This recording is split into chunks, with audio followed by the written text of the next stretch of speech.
là, aujourd'hui, on s'adresse à des entrepreneurs qui œuvrent dans le domaine du textile notamment. Fait que, quels sont les enjeux environnementaux de l'industrie du textile? C'est une industrie polluante, hein, beaucoup? C'est ça, fait quand même partie des industries les plus polluantes mondialement, malheureusement, c'est ça. Elle a un très fort impact environnemental, surtout par rapport à toutes les ressources qui sont utilisées pour produire ces pièces-là, mais aussi parce que la majorité c'est une industrie mondiale, quand elle est mondialisée, fait qu'il y a beaucoup d'énergie non renouvelable aussi qui est utilisée là pour produire ces pièces que nous portons au quotidien. Et puis on s'entend qu'avec la mode aussi, il y a cette notion de c'est dépassé, c'est désuet, ce qui donne plus envie encore aux consommateurs de consommer après une certaine période, alors que le morceau n'est pas forcément désuet. Fait qu'il y a ça.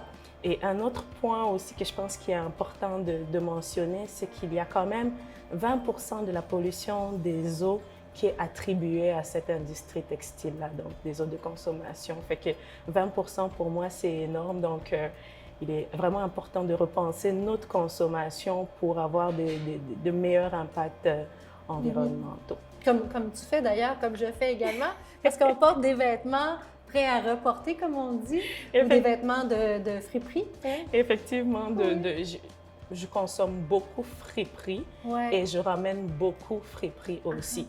Moi, à chaque période, donc surtout au Canada, c'est bien séparé. Là.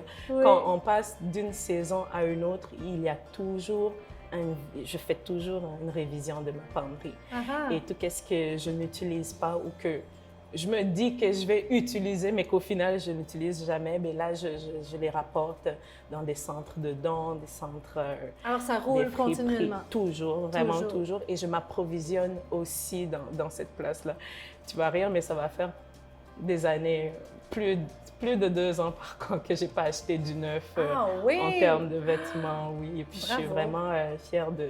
Tout à fait. Je suis vraiment fière de ça. Oui. Mais en terminant, comment est-ce qu'on peut justement, à ta manière, comment on peut réduire l'impact? Mais c'est ça, réduire l'impact. Il faut savoir qu'il n'y a pas encore beaucoup d'avenues de valorisation des tissus. Il y en a qui utilisent en transformation pour rembourrage de coussins, etc. Mais au Québec, en 2021, c'est 15% qui ont été transformés. 40% ont été valorisés, mais en l'envoyant à l'étranger en termes de vêtements et 40% en réemploi local.